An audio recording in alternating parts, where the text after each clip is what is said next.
In a small bathroom like this one, space is always at a premium. So finding a place for a wastebasket sometimes can be a challenge, but as always, Joe has the solution. That's right, Danny. And in this case, what I did is I mounted the wastebasket to the back of this cabinet door. Not only does it hide it from view, but also makes it really easy to get to.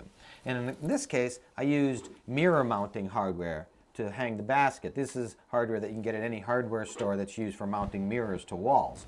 What I did is I screwed one of them in place. I mounted the basket temporarily to position the second bracket, then I screwed it in place.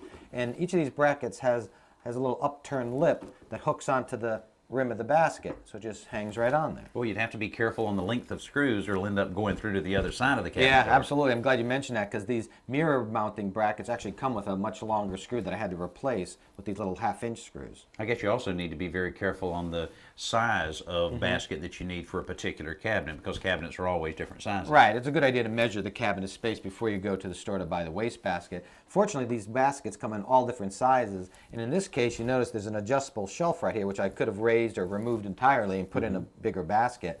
But for this size bathroom, this one is the perfect size, and it fits really well into the cabinet.